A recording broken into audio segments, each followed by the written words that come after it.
Welcome to the third and final session of Instructure's Digital Learning Day, brought to you by the Canvas Casters. We're closing out Digital Learning Day with a session called Empowered Teaching and Learning.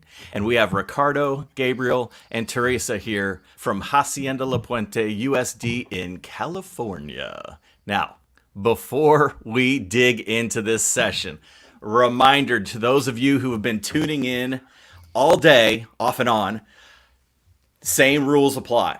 Okay. We want you here. We want you get in the chat, engage, ask questions. We've got an amazing group here. I want to say this evening because it is dark here on the East Coast. But these folks, they haven't even dinner yet. Like they're still trying to wrap up the day. So we're really, really honored to have them here. But we want to just remind you folks that are tuning in, be active in the chat. Let us know where you are, where you teach, and where you're tuning in from. And by all means, ask some questions along the way. Marcus, you didn't say it. It's Tuesday. It's Tuesday, dad jokes. Tuesday. Never gets old. DL Day. We do have a math teacher with us, right? Gabriel, your math? Yes, sir. Is this a palindrome? Is that what this is called? I'm not actually sure if it's considered a palindrome. Look there, I'm already making mistakes. It's just numbers, right? I'm gonna watch you. That's the number. They're the same forward as they are backward. Okay. Eddie. I don't know how it works. Before we get started, we have fantastic people with us, and they're like, we have already started off. These jokers have got us on here. We want to announce the winner of the demo slam, and drum roll, please. Stephanie Bean. Stephanie, come on up. Get your prize. No, Stephanie, you did a fantastic job. Obviously, the folks out there so excited to see what you had to offer. So we appreciate you. And your prize pack will be in the mail shortly. I think what Stephanie did is she came in hot, as the kids used to say. And she kind of dropped the hammer right out of the gate. And everybody did such an amazing job. But I think there was some, sort of first impression, first live Canvas demo slam, all of that. It's hard to come in after the first, right? First person to come in. Kelly made it on the big time. Hey guys, watching from New Jersey, appreciate that. Now, Sean Newfer is a doctor, and he says it is definitely palindrome. So I don't want to start any Twitter beef here, but he's a doctor. So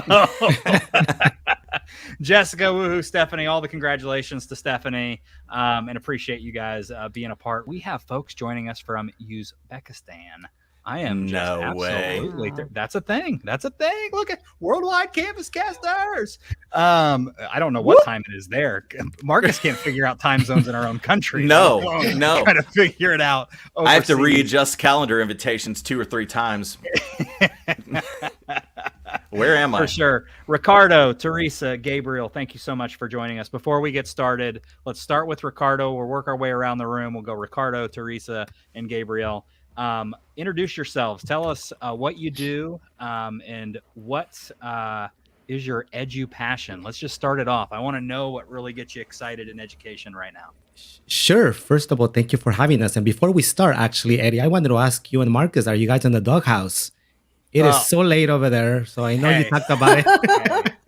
I have the best wife in the world. She came up. I had a little plate. It was like, it honestly reminded me of middle school lunch. She brought me a little plate. It had a sandwich. It had some chips. It even had an oatmeal cream pie. Oh my God. It was like a snack pack all ready for me at like 5:30. Just absolutely fantastic. So no, it went the other way. I thought for sure 8:15 calls. That doesn't happen a whole lot around this house. But it went the other way. No, Marcus and I are very blessed, I think, to have folks that continue to love us for the things that we do like that. Let's get crazy. Maybe. I don't know. No, yes, we're very lucky. We married up, both of us, but we appreciate Ricardo. We appreciate the concern for our marital. He was worried happiness. all day about it. Teresa, it's like all day I've been stressed out about Marcus and Eddie. Yes, I love that. But yeah, going back, my name is Ricardo. I'm a tech toast at Hacienda La Puente. I started there as a Spanish teacher. Taught there for 20 years. Then I went to the side of technology. I was an ESL student, and honestly, my passion is all things that are related to accessibility. I want to make sure that education is accessible to all students, regardless of barriers such as language, socioeconomic status, cultural, special need, etc. And I was reading something today, and it said that we all know diversity is a fact, equity is a choice, inclusion is an action. But the magic happens when we take all of that and we make sure that our students feel like they belong. So I think for me, that's what it is: accessibility. I actually do kind of have a little warm and toasty right there. I love Teresa. that. Beautiful. Next time, please just let me go first because he always says these things, and I. Oh, yeah. Well, that's like hard to go Marcus. next. Yeah, that's right. That's Marcus. He does the same thing. Look, this is the same but different. Well, my name is Teresa Magpayo Castro, and I'm also a technology teacher on special assignment from Hacienda La Puente. And I've been up in the district for, I think, is it 8 years now? I think so. And I taught a decade in the elementary field, every grade before I came up. And so I was trying to think of, as Ricardo was speaking, I was trying to think of my edu passion, and I thought of like 20 of them, but I think the show's not long enough. So I think it really boils down to, at being an ESL student myself, my passion really is to make sure to be a voice for all of those who don't have a voice or who are underrepresented.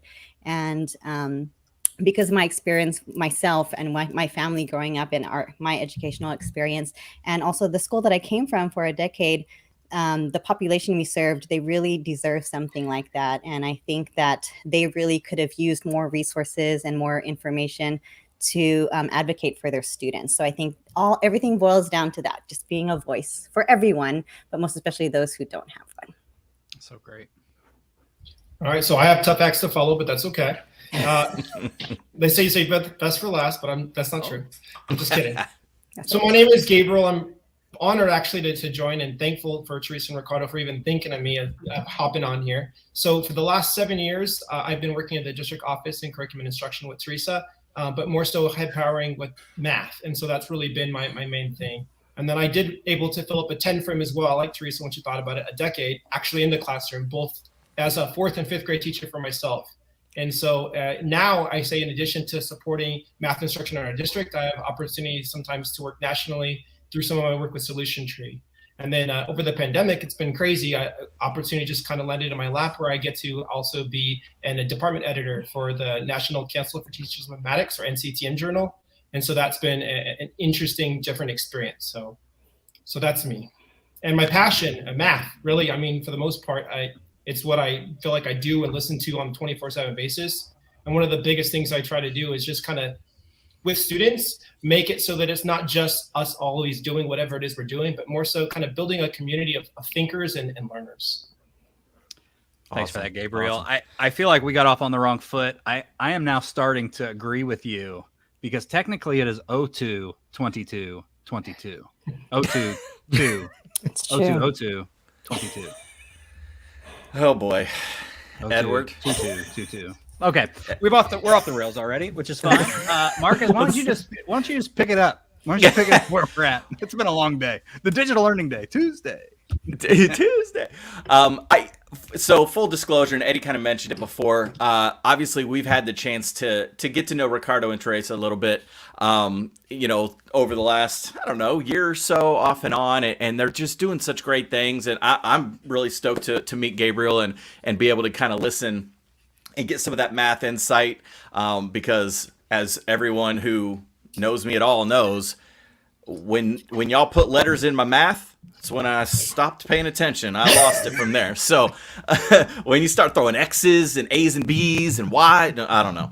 But I'm really excited about this conversation, because it really speaks to 3 individuals who are just a few of certainly of many, in one district, and your ability and your passion collectively to serve the true needs of the folks in your district. And not that every district isn't looking for that, but as all three of you have pointed out, like, there's a personal connection here that I think is really, really important and something to be celebrated.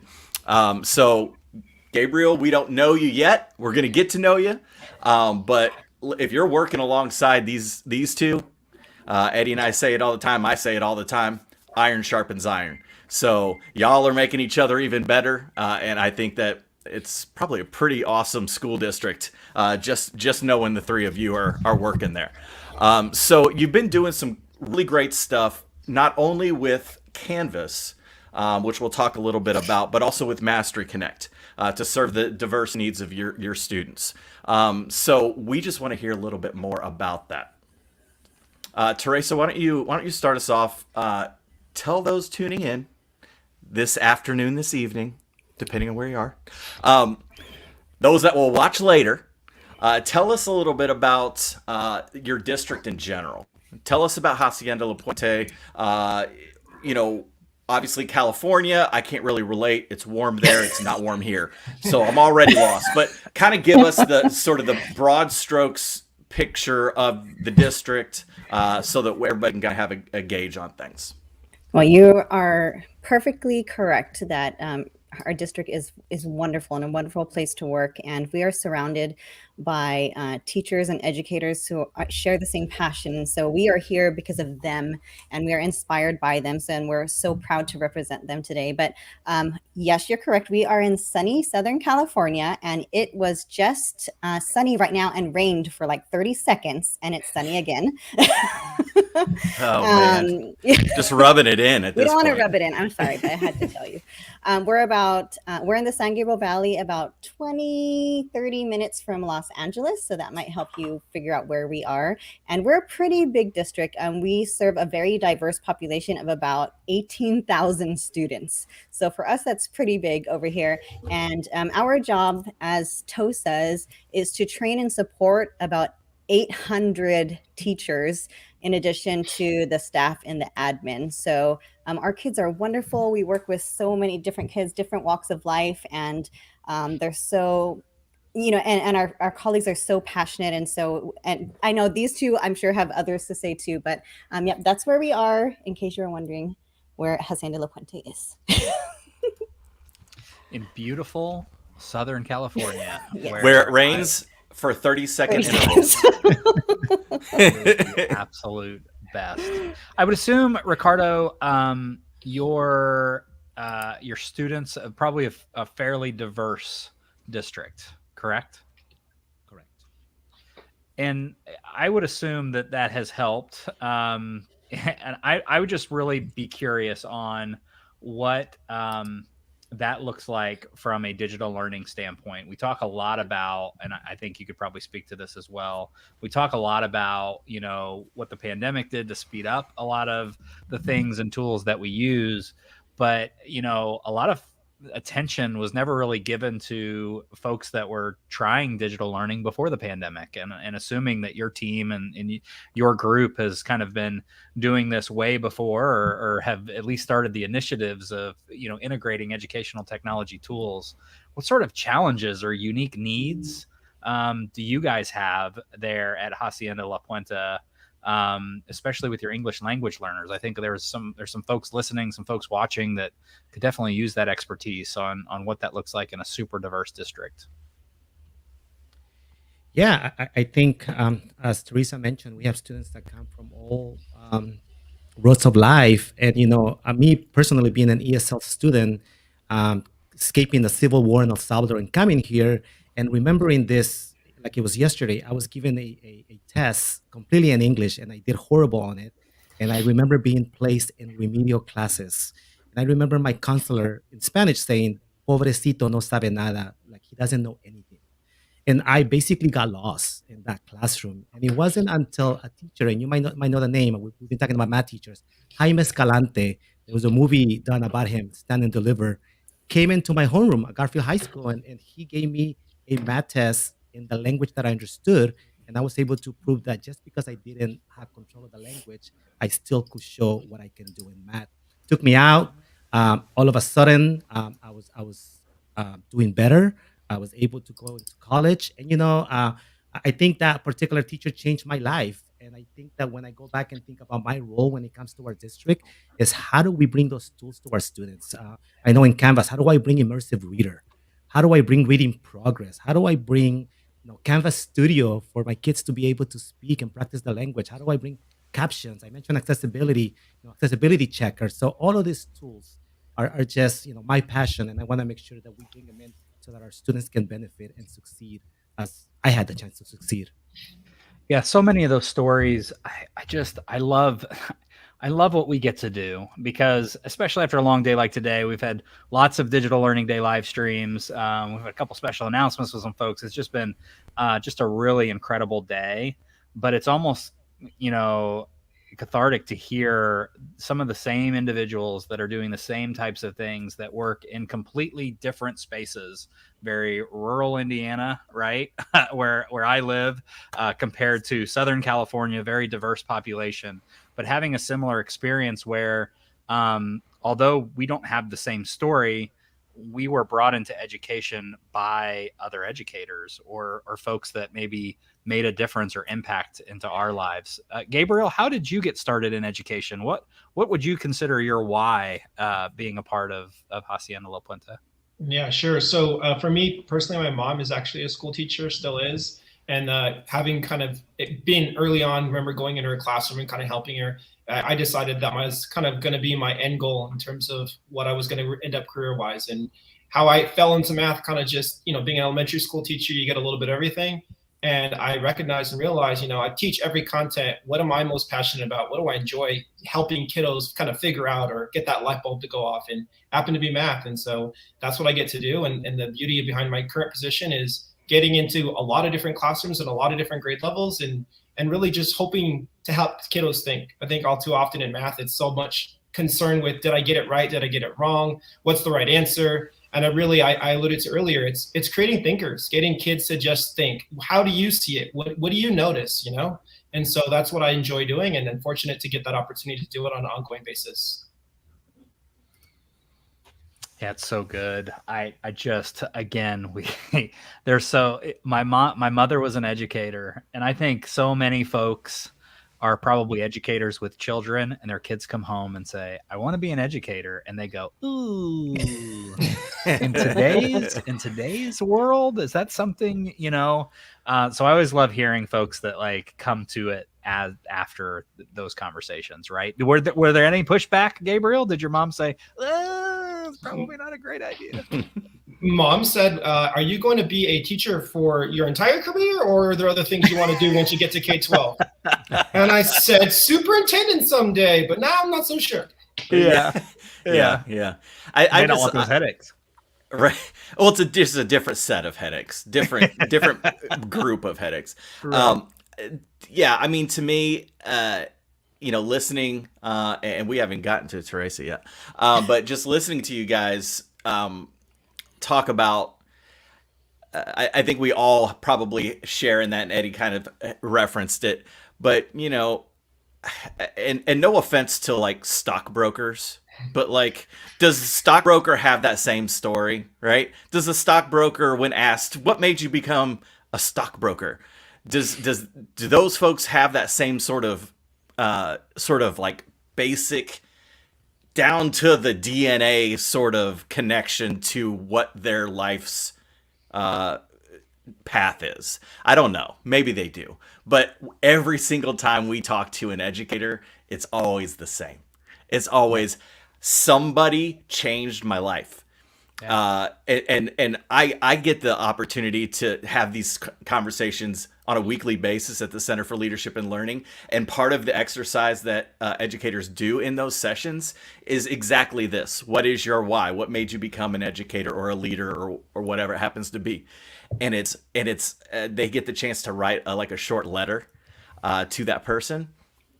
And it's guaranteed. It's Mr., Mrs., Miss so-and-so, here's how you changed my life, or dear mom, dear dad.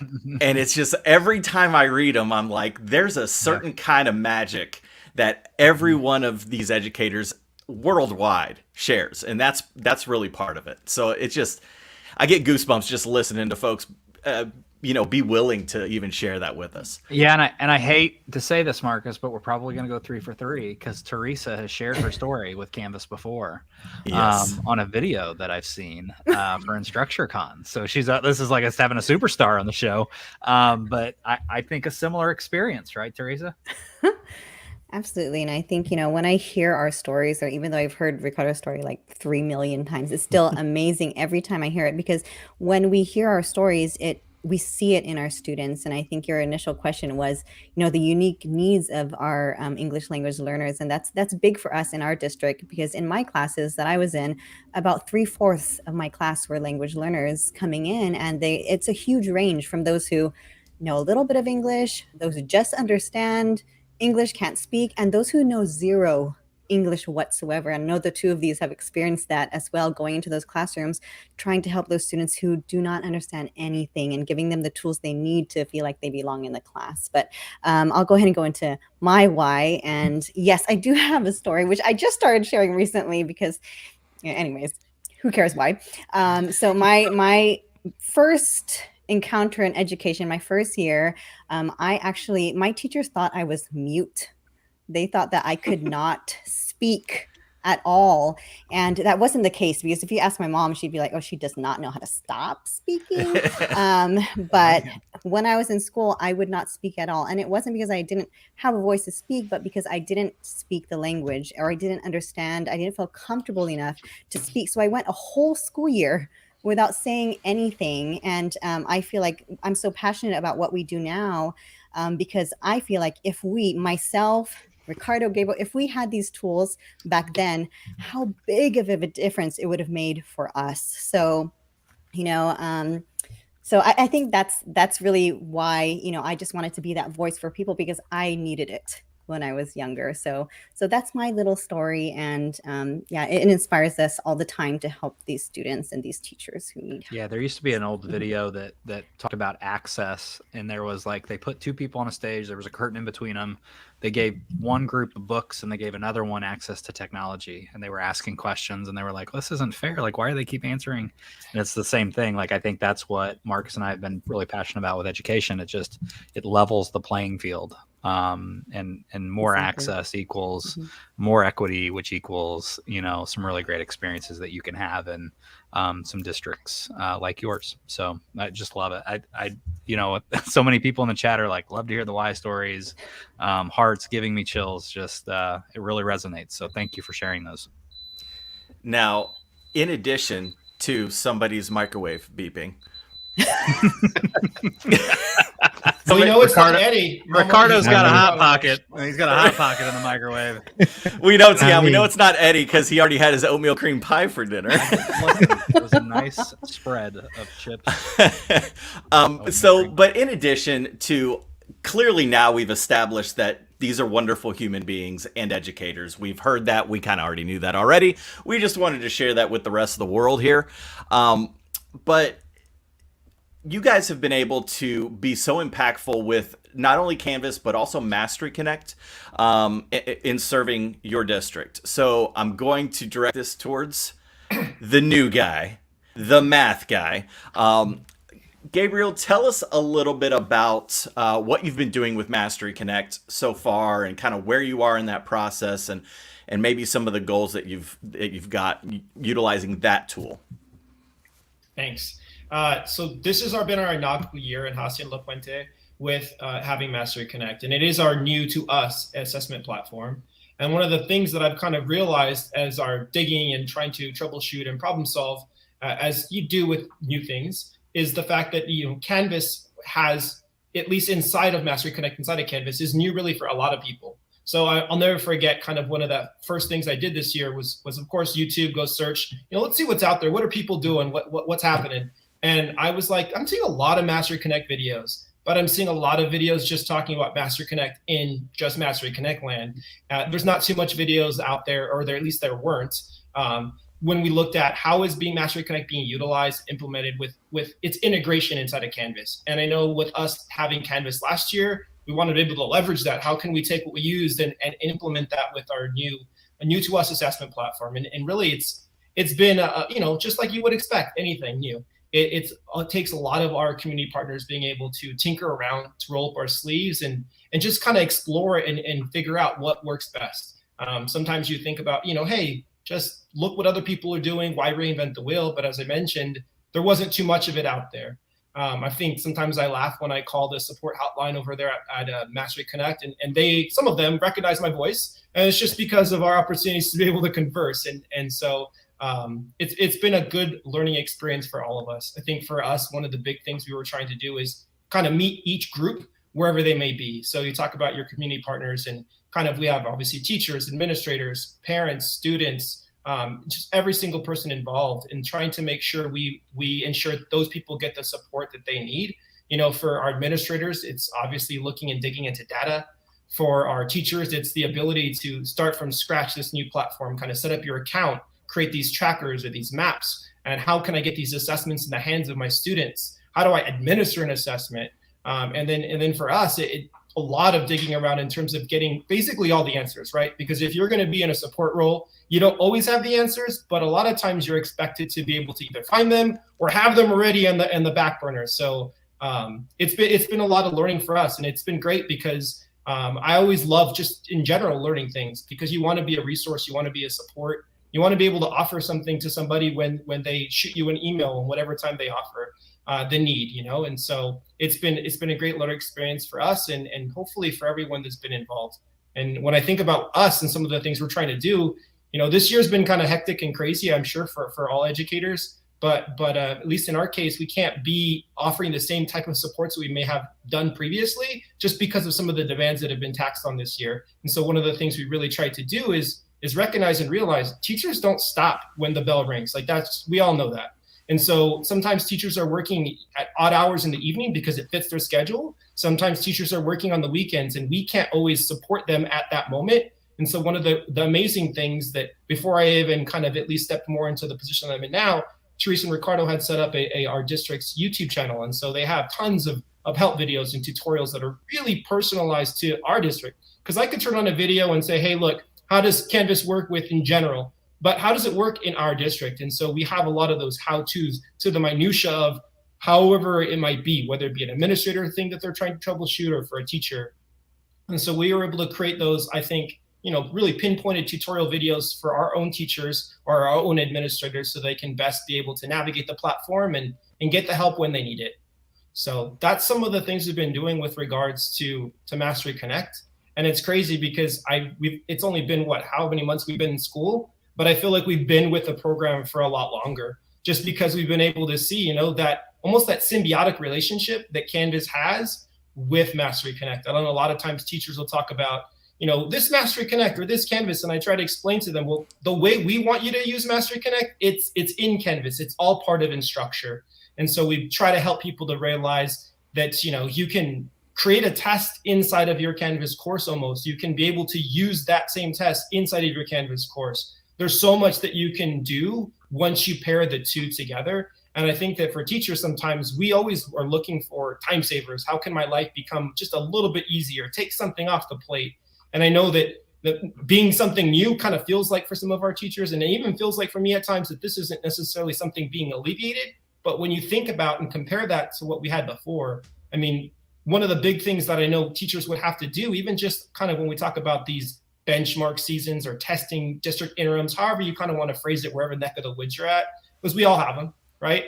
It's I got to find the test. What tests am I needing to give to my students? And so teachers would go and they'd search and they're finding, maybe they typed it in wrong or they can't find the right ID number, trying to find those things. And with us, with regards to us having, MasteryConnect inside of Canvas, we, in the initial phases, really try to set up these maps, which, I mean, those are mind-boggling. The fact that you can sit there and kind of just move standards around, the fact that you can kind of get teachers to understand, hey, I know that you're, for example, a second grade teacher. These are all the things you're going to need. Let me go ahead and pre-package that ahead of time for you and then give that to you so that once you create your course inside of Canvas, which we're all using Canvas, all those assessments that when they trickle down to you are going to come and land inside of your stuff. So it does take a lot off of the plates when you put it through that lens. And I know that this is really our second trimester with MasteryConnect, and already we're finding a lot smoother of a ride because we encountered more of those hiccups or blips along the way, if you will, earlier on in the first few months of our implementation with MasteryConnect.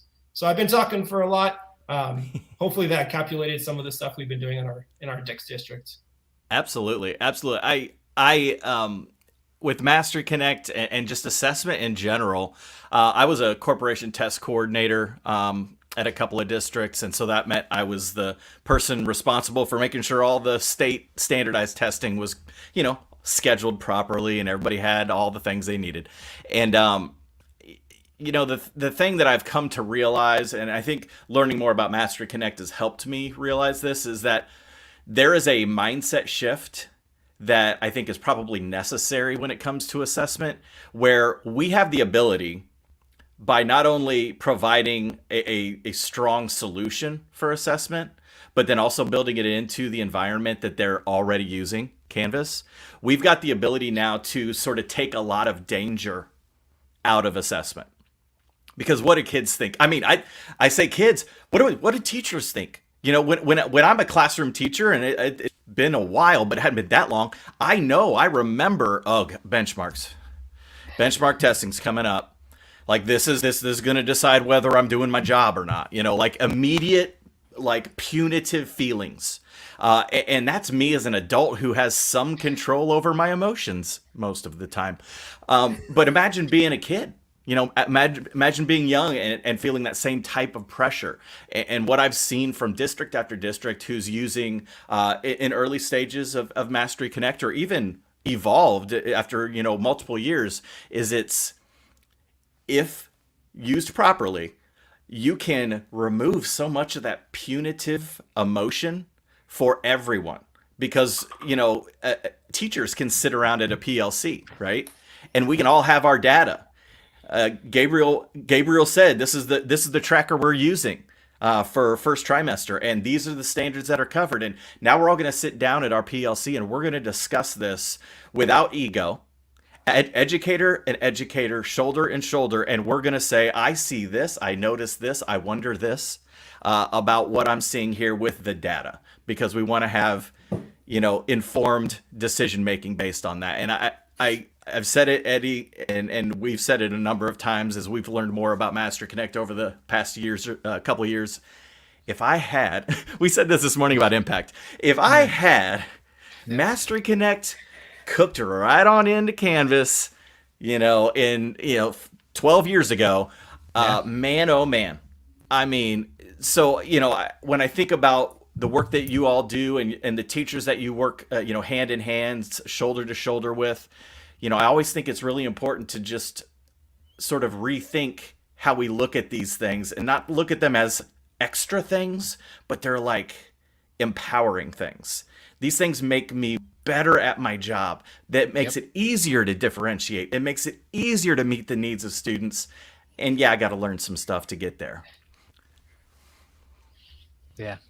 Since Hacienda La Puente, you're leveraging MasteryConnect very well. Gabriel told us all about it. Don't ever apologize for talking too much. Marcus and I talk all the time, and no one wants to hear us. So it's nice to have. It is very nice to have someone else here that kind of takes the talking points away. And we do feel this isn't just corporate speak. Marcus and I have seen both tools. We've used both tools in some shape or form. But, the integration of MasteryConnect and Canvas, that powerful combination of both those solutions together are incredible, right? They just really do work well and make sense. It's hard to find EdTech products that not only work well, but also make sense for our instance. But we are the Canvas casters. There is the word Canvas in our names somewhere. Not just a clever name. We started, right? Not just a clever name. So let's talk Canvas a bit. Ricardo, can you tell us a little bit about what Canvas looks like right now at Hacienda La Puente? Your journey with it so far, where you guys are at in your Canvas adoption. I'm not quite sure. It's been a while since we talked, so I'm a little unsure on where you're at these days. But give us a little bit more about Canvas at HLP USD. Sure. So we are in our second year of our Canvas LMS implementation, and it really has been a roller coaster with a lot more ups than downs, I will say. Okay. Before Good the news. pandemic, our district had a different official LMS. But let's focus on life since Canvas. Let's not talk about that. honestly, honestly, good. no, I mean, I'll go back. Our people used to use that other LMS just to play. That's what it was. And some of our teachers were also using Google Classroom. But we really have to give credit to our district leadership for adopting an MLS that not only, it's great for our school, but it's allowing our TK to 12 students to function in it. And they're probably going to be seeing it at the higher ed when they move on into college. Um, our biggest challenge, I have to say, that it was trying to onboard 800 teachers right before starting, distance learning. But again, our administrators did an amazing job working with Canvas to provide training during the summer. And then the tech tosters came in, and I think we had weekly trainings, and we kind of took Canvas and broke it into pieces, and we focused on one day was modules, one day was pages, one day was mastery pads, one way was Canvas Studio. And I think little by little, we started having success, and we started seeing our teachers using it. And it's just great to see our teachers coming back from distance learning and still using these tools in their classroom now because they saw the value. If I have to say one thing that I'm proud of is our SIS Canvas gracing integration. The ability, I have to say that, the ability for our teachers to just go click and their grades go automatically from Canvas into their SIS. It is just amazing. Yeah, listen, anytime you say SIS and easy and a click and yeah, my ears are perked. Right. Teresa, what about you? Is there one particular moment that stands out to you that told you Canvas is making a difference for us at our district? Yeah, a few one particular moments, if you don't mind. No, go for it. But before I go on, just so you know, when that whole thing started, Gabriel was also a tech TOSA with us. So he's been with us on this journey, training the teachers as well. So, for me, it was, especially during that time that Ricardo was describing, it was seeing TK students going into Canvas to view and do their lessons. Can you imagine these little kids who've never been in school, TK, and also just hearing our teachers, those teachers who say, I suck at technology, or I'm not a tech, but you go into their Canvas courses and they're like streamlining their instruction like a boss, like they were doing amazing. And this might not be a result of Canvas, but definitely a correlation.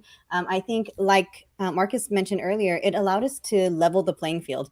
Teachers really had no choice, but to jump in at that time because of the state of the world. And Canvas was our vehicle to provide equitable instruction and support to students and their families. So not just the kids, the parents and their families were in there with them, assisting them and making sure they're on task and doing what they needed to do. And I think this experience with Canvas had empowered our teachers to leave their comfort zones, to think outside of the box, and to think of instruction and teaching in a new way, because they really had no choice, but they still did amazing. And I'm so proud. I say it over and over, but I'm so proud of our teachers and our students. And I can't believe that this is only our second year using Canvas. I asked Ricardo, I'm like, is this really just our second year? He's like, yeah. Yeah, they've done amazing. We've said that too, and I think a lot of folks, when you're able to sort of zoom out, like Teresa just did, and like kind of try to see the big picture, just the fact that utilizing Canvas, utilizing these tools in intentional ways is ultimately leading to teachers improving and incrementally improving. Understanding that, what we've been through in education over the last couple of years is continually changing. And like you said, comfort zone, getting out of that comfort zone. But what better group of human beings to, we all would say we're lifelong learners. And so, we got kind of pushed off a cliff, in the last couple of years, but there's no better group of human beings to say, okay, well, we're gonna land on our feet and we're just gonna keep on going. But the piece of that I think is really important for folks to sort of keep in mind or remember is how much of what was happening when there was, quarantine and lockdown, that fully virtual, fully distant learning is now finding its way, and things are sticking. Things stick into our now what's becoming a more blended approach to learning. Yep. And that's what I love is, when folks say, oh, I had teachers saying this all the time.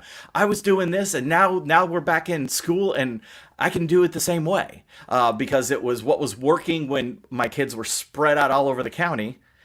But now they're in the same space, but I can still do that because I learned, I sort of improved on those skills, and sort of Canvas was just like you said, the vehicle, the environment for that, which is just, isn't that what we're working towards, is to just be better. So Gabriel, you've been on this journey with them together as a tech TOSA. Talk a little bit about Canvas. Is there something that stood out to you as in your role as kind of a math TOSA, a math tech TOSA?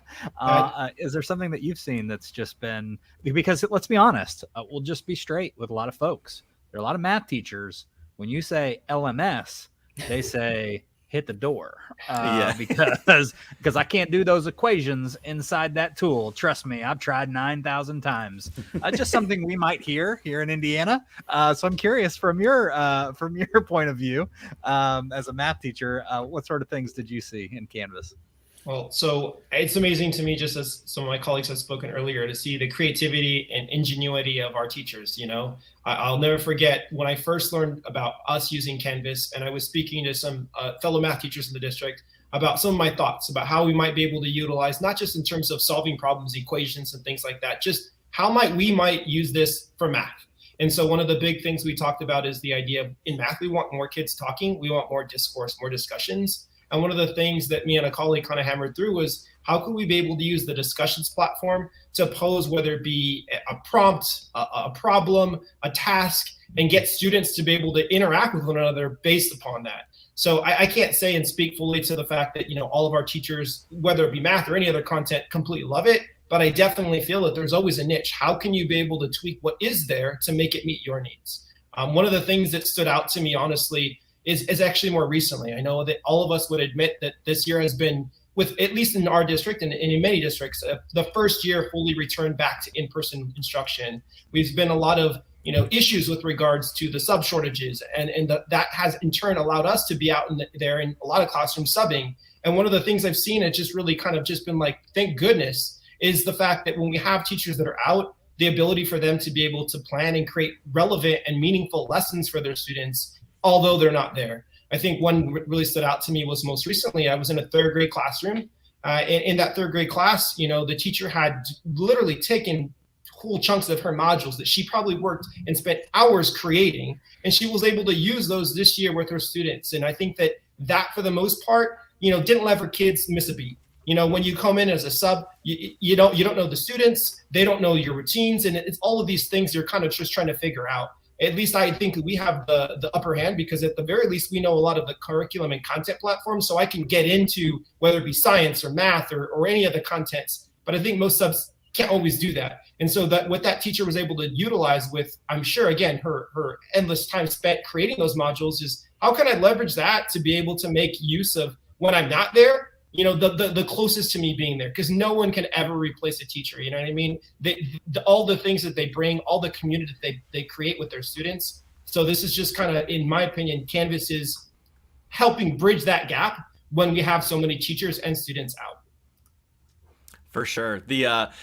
When you talk about the attendance challenges that we've all faced in education, either the students or the adults, that just reminded me. Eddie's he's going to be like, all right, heard this one. But I became, the most popular English teacher in the school building because I was one of those who immediately started using Canvas, even when it was quote unquote optional.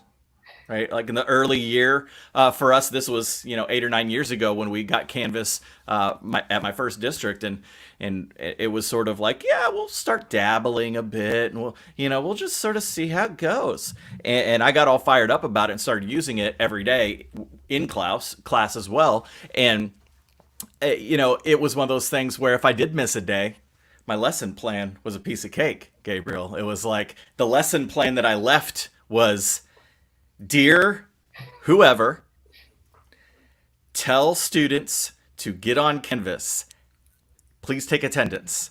Sincerely and thank you, Marcus. End of lesson plan. Because I could put it there, and I had, I hate to say it this way, but like they were trained. We were using Canvas as part of our face-to-face time. They knew what to do. And so, boy, oh boy, this is back before the pandemic when we, theoretically had people to sub. They were lining up to sub for Marcus because they knew like this was going to be a piece of cake.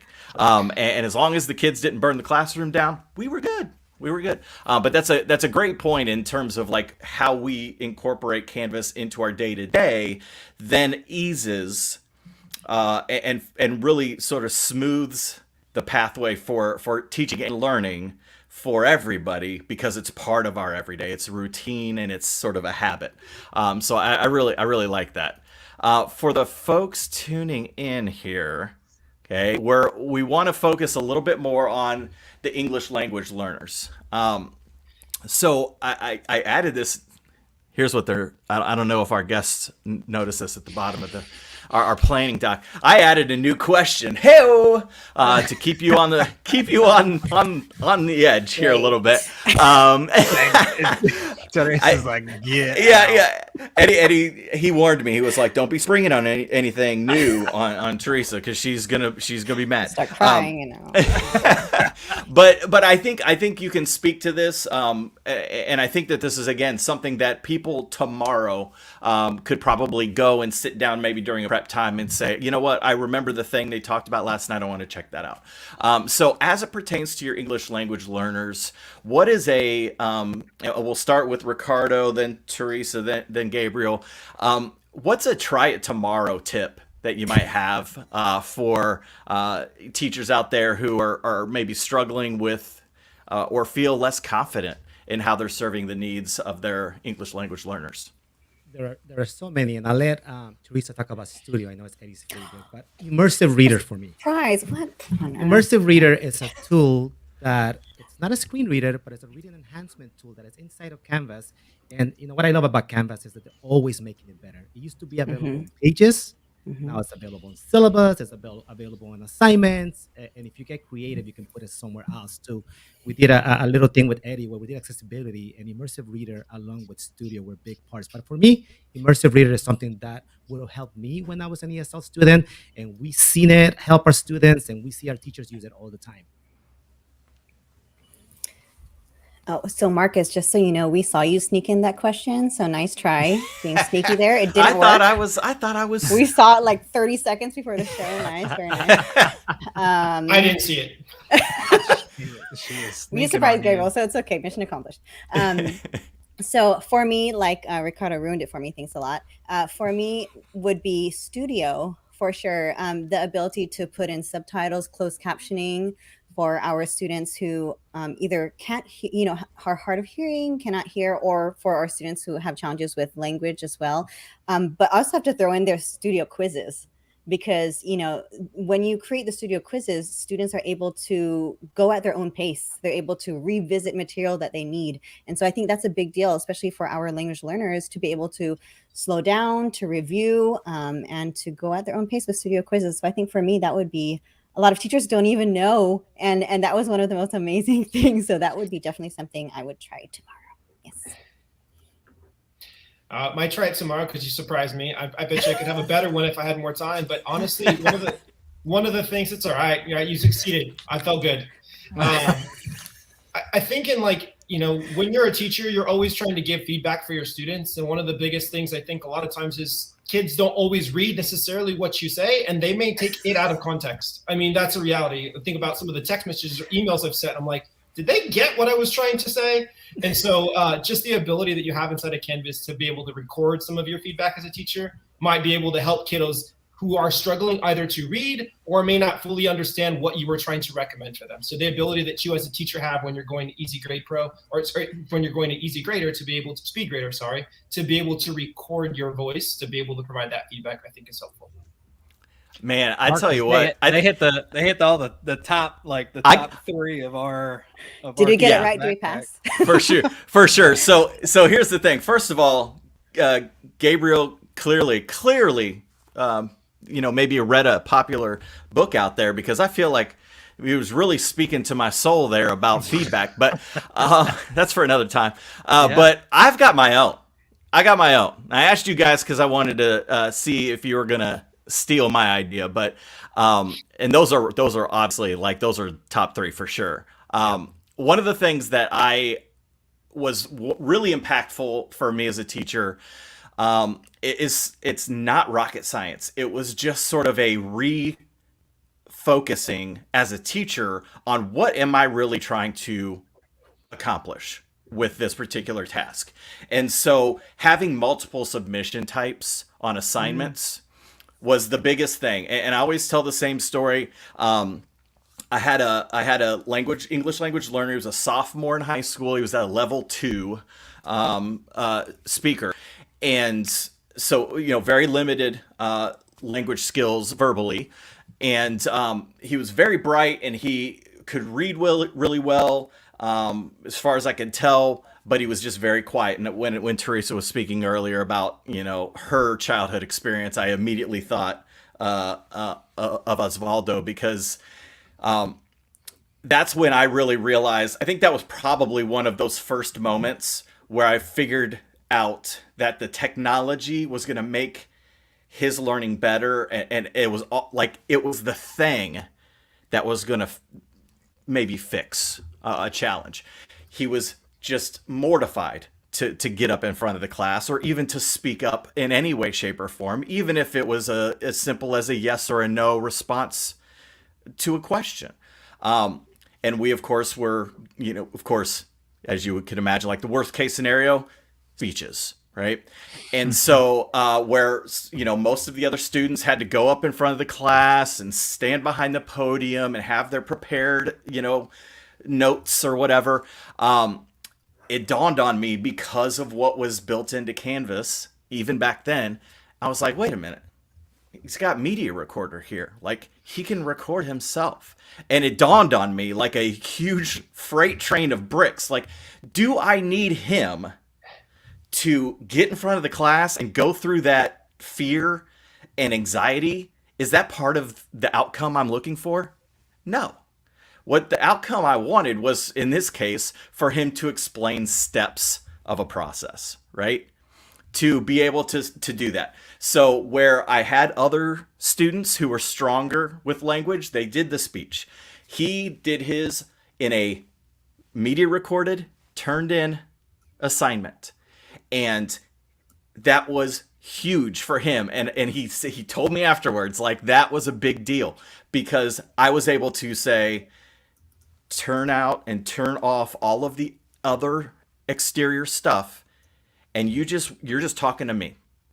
And that was a huge deal. And that's when I realized just how powerful the technology in general can be, when we as educators focus on what are we really trying to gain? What are we really trying to learn here? And in that case, he was able to practice his fluency. He had written exactly what he wanted to say, so he'd worked on his writing skills. I was able to see that, and I was able, because of the technology, to remove the garbage that really wasn't pertinent.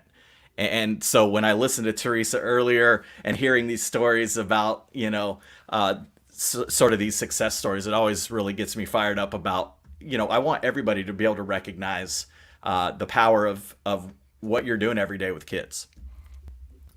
I want to end on this, just give some final thoughts here. I wonder how many, and Hildy has a great point, to not be afraid to use these tools for EL students and young learners as well. I think so often we have to find ways to mindset shift educators that look at these tools and just say, they can't even read English. How are they going to be able to figure out how to utilize Canvas, or how are they going to be able to utilize MasteryConnect? And what sort of things would you say to that? I think a lot of what's been said already is like, we have to think differently. But I'm just curious on what messages have stuck with folks, whether that be in your district or things that you've seen around the country, for those people that do say, or those people that do think this is just too hard for them. This is very personal to me because my daughter has a lot of issues when it comes to reading, and I think Marcus hit it right on the head. The ability for students to have choice, and I think our teachers have bought into this.